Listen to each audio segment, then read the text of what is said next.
Welcome to this simulated training video, hence why we're wearing the appropriate PPE for the environment we're in.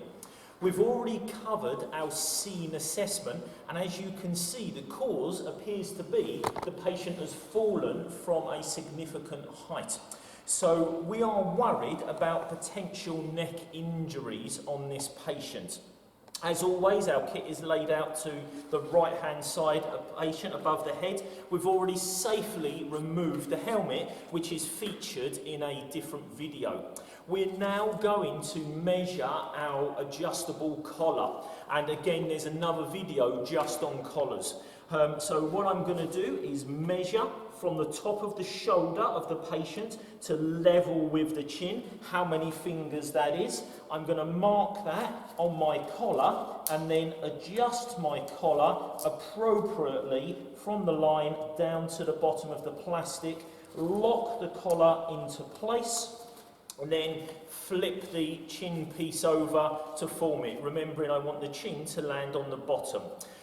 Again, this will always work better when I've got somebody providing manual inline stabilisation in one of our previous videos. The collar will come up to place on the chin. This will come underneath. So we've got that in the right place.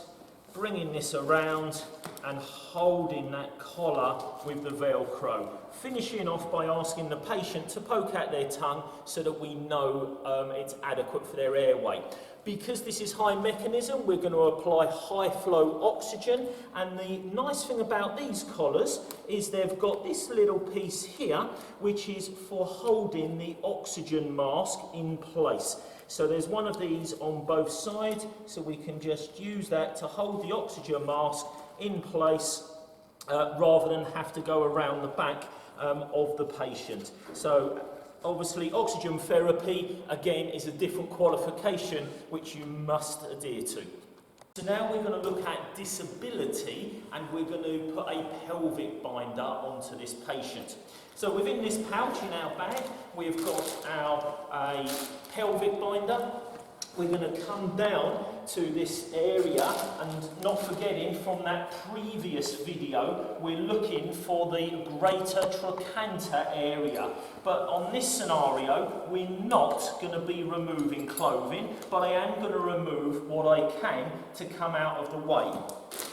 So I'm using the Prometheus pelvic binder on this occasion, but as per the previous video, there are a range of pelvic binders which are available to you.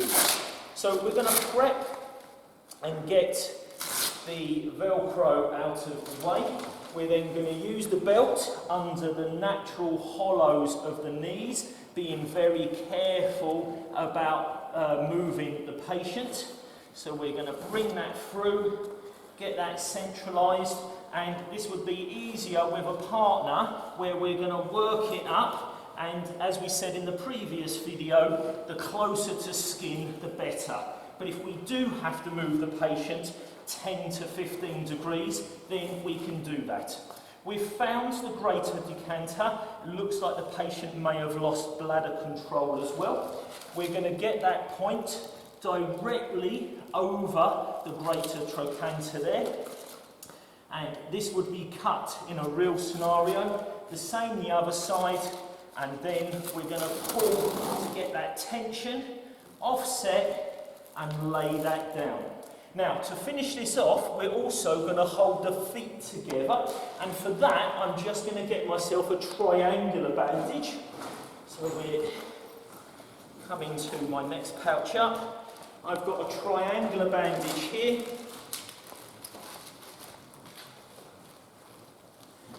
Putting the triangular bandage into a narrow fold, coming under the natural hollows of the ankles here, coming over the top and crossing.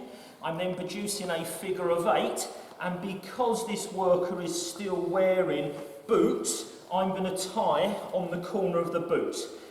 If this was in a different scenario, I may well remove footwear so I can get to pedal pulses, and I can then tie the knot directly in the bottom, but it does work better whilst they're wearing boots. We're now going to look at a fractured mid-shaft of femur, and for that we're going to be using a traction splint. So again, there's a number of different makes and models out there.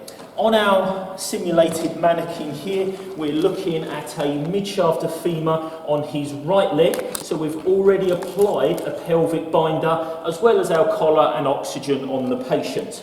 For this, we would always want to be down to bare skin so that we can feel for a pedal pulse, and ideally in both legs, so that when we apply traction, we can apply the right traction to get the legs to align.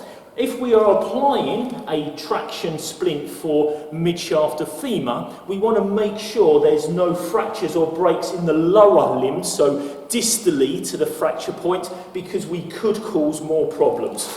With our traction splint, first of all, we are going to get out all the different components and place this onto our patient.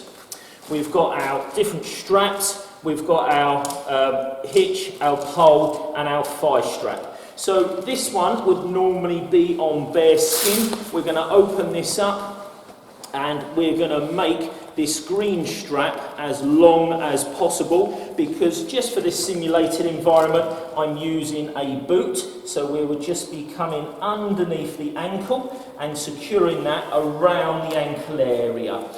Remembering we may have someone applying manual traction to this leg already, because it's the manual traction which will work. I'm then pulling the green tag just to make this snug underneath their heel, and then I'm going to make the yellow strap long and the red one short.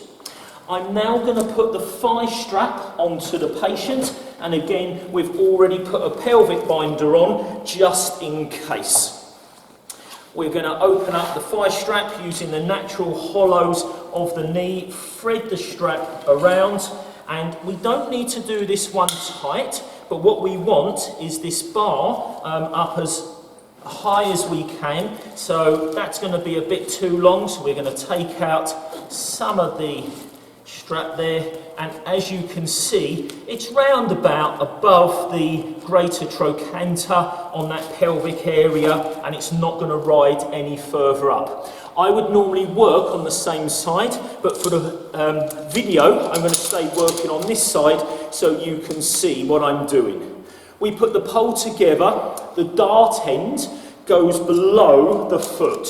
So we want the whole of that section below the foot, and then this bar comes up. And as we can see, it's going to be too long, but by bending that over, that will fit into there, and that will support. Down at this end, the dart goes through the yellow little loop down here, and we can just take out just a little bit of the slack.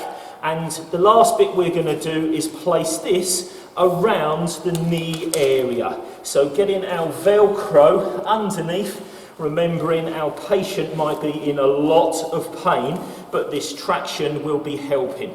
We're now set up. I'm going to come all the way down to the bottom, and I'm going to place my knee onto that dart there. Can you see where I've got it? And that just takes the traction. So again, you may have already had someone applying manual traction to that femur. I'm then going to pull the red tag and take that traction. So that's as far as it will go. I'm now happy that the legs are in alignment and I've got the right amount of traction. The manual traction can now be released as this device has taken over. I'm now going to use the red strap to go above the fracture site. So again, using the natural hollows of the knee coming over the bar. So this would be above the fracture site. If this one needs to, I'm going to move this up to below the fracture site. So we've got the mid-shaft of femur fracture in between the two supports. And the last one would be down the bottom towards the ankle hitch. So it's just supporting in place.